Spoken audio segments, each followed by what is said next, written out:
जी students, तो आज हम फंक्शन बनाने जा रहे हैं। सिंगल लिंक लिस्ट का फंक्शन है डिलीट लिस्ट। यानी आपने जो लिस्ट बनाई होगी उसमें अगर वैल्यूज़ हैं या वैल्यूज़ नहीं है, लिस्ट एम्प्टी है या नहीं है, वो बात की बात है, लेकिन आपकी फुल लिस्ट को हमने करना है डिलीट। तो इसके लिए हम बना रहे हैं फंक्शन। सबसे पहले हमने फंक्शन का नाम लिख लिया वाइड डिलीट लिस्ट, और इसके बाद हमने कंडीशन लगाई if head is equal to null. अगर हमारा हेड नल की इक्वल है तो हमने प्रिंट करवा देना है सी आउट लिस्ट इज़ एम्प्टी, और फिर सी आउट करवा देना है कि but still list is deleted successfully. यानी अगर हेड हमारा नल है लेकिन लिस्ट बनी हुई है, शर्त यह है कि अगर हमारा हेड नल है लेकिन लिस्ट बनी हुई है, तो लिस्ट बनी हुई है या नहीं बनी हुई ये हमारा बात का मसला है, वो हमने मेन में हैंडल करना है, लिस्ट का बनना या ना बनना। यहाँ पर हम सिर्फ ये चीज़ हैंडल कर रहे हैं कि हमारी लिस्ट बनी हुई है लेकिन हेड नल है, यानी कि हमारी नोड कोई भी नोड नहीं है, कोई भी वैल्यू स्टोर नहीं है। तो हमने क्या प्रिंट करवा देना है कि लिस्ट इज एम्प्टी, यानी लिस्ट तो हमारी खाली है लेकिन फिर भी हमने क्या कर दिया, इसको डिलीट कर दिया। और साथ में ये हमने कर देनी है एस माइनस माइनस, और इसके बाद सी आउट कर देना प्रेस एनी की टू कंटिन्यू। तो हमने इसके बाद गेट सी लगा के इस इफ़ को ख़त्म कर दिया। तो ये एस माइनस माइनस हमारे लिए, हमारे पास बेसिकली ये चीज़ करता है कि हमने अपने मेन के ऊपर जो है ना फ्रंट पे ये integer S is equal to zero ये डिक्लेयर करवाया था। तो ये एस हमारा S is equal to zero declare करवाने का मतलब ये था कि हमारे पास जो लिस्ट होगी वो एम्प्टी होगी। जो ही एस हमारा 1 होगा तो हमारे पास क्या होगा, लिस्ट क्रिएटेड हो जाएगी। इसलिए चूँकि हमारे पास लिस्ट क्रिएटेड थी और एस इज इक्वल टू 1 था, ठीक है, लेकिन हमें अभी लिस्ट को डिलीट कर रहे हैं तो एस माइनस माइनस कर दिया, यानी एस इज इक्वल टू 1 में से एक मजीद डिक्रीमेंट हुआ है तो एस की वैल्यू क्या होगी, 0। तो अगर हम दोबारा इसको बोलेंगे कि लिस्ट को डिलीट करो तो ये हमें ये चीज़ देगा कि लिस्ट इज़ ऑलरेडी डिलीटेड, या लिस्ट आपने बनाई ही नहीं है, पहले लिस्ट बनाएं और फिर इसको डिलीट करें।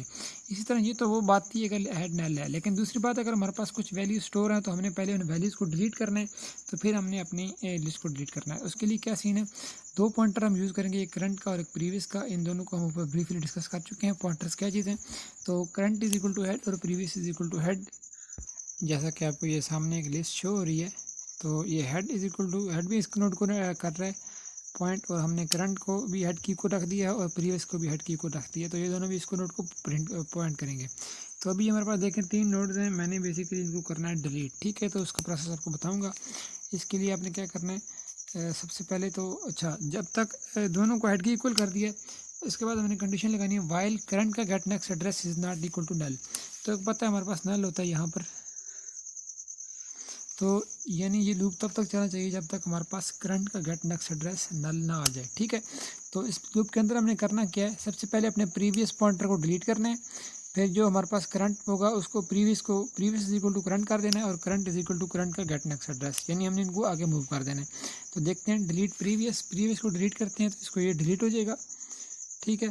तो इसके बाद क्या होगा, previous is equal to current, तो करंट क्या ये है, तो प्रीवियस यही रह जाएगा, दोबारा फिर प्रीवियस यही रहेगा, प्रीवियस इसको पॉइंट करेगा, और इसके बाद क्या हो जाएगा, current is equal to current का गेट नेक्स्ट एड्रेस, तो करंट हमारे पास यहाँ पे आ जाएगा।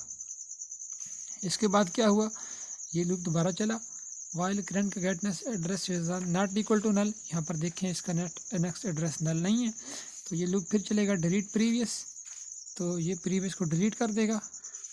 इसके बाद previous is equal to current, तो करंट हमारे पास ये था, प्रीवियस ये आ जाएगा, और current is equal to current का गेट नेक्स्ट एड्रेस, तो करंट हमारे पास ये आ जाएगा, ठीक है।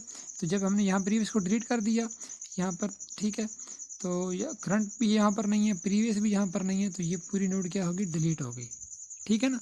अच्छा, साथ में हमने इसको डिलीट किया था तो ये पूरी नोड क्या होगी, डिलीट हो गई। तो अभी हम यहाँ पर आ गए। इसके बाद हमने क्या किया कि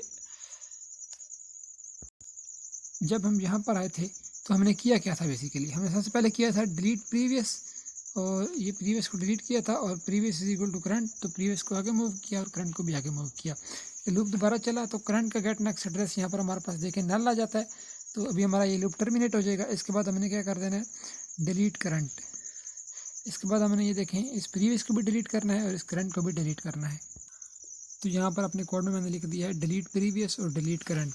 तो जब डिलीट प्रीवियस करेगा तो ये प्रीवियस को पॉइंट करेगा, ये भी डिलीट हो जाएगी, डिलीट करंट करेगा तो ये भी डिलीट हो जाएगी। तो आप देख रहे हैं हमारी 3 नोड थी जो कि हमने तीनों को तीनों डिलीट कर दी हैं। उसके बाद हमने क्या करना है, उसके बाद हमने करना है head is equal to null. Head में हमने नल को स्टोर करवा देना है, ठीक है। Head is equal to null, हमारे हेड में नल हो गया स्टोर, यानी हमारे पास कोई भी वैल्यू नहीं है, कोई भी नोड एग्जिस्ट नहीं करती। और उसके बाद हमने कर देना एस माइनस माइनस, जो कि आपको मैंने ऊपर बता चुका हूँ कि हमारा एस माइनस माइनस मतलब हमारी एस की वैल्यू 1 थी तो हमारी एस की वैल्यू 0 हो जाएगी। यानी ये हम इस बात को प्रूव करेगी हमारे पास लिस्ट ख़त्म हो चुकी है, लिस्ट डिलीट हो चुकी है। तो इसके बाद हमने प्रिंट करवा देना है कि लिस्ट डिलीटेड सक्सेसफुली, और इसके बाद नीचे प्रिंट करवाना है प्रेस यानी की टू कंटिन्यू, और इसके नीचे गेट ch लगा देने। तो यूज़र को भी की प्रेस करेगा तो तभी वो कंटिन्यू कर सकेगा। तो उसके बाद ये आपने ब्रैकेट बंद कर देनी है अपनी इस एल्स की, और इसके बाद आपने ब्रैकेट बंद कर देनी है फंक्शन की। तो ये आपका फंक्शन कंप्लीट हो चुका है डिलीट लिस्ट। तो इससे आपकी लिस्ट डिलीट हो जाएगी।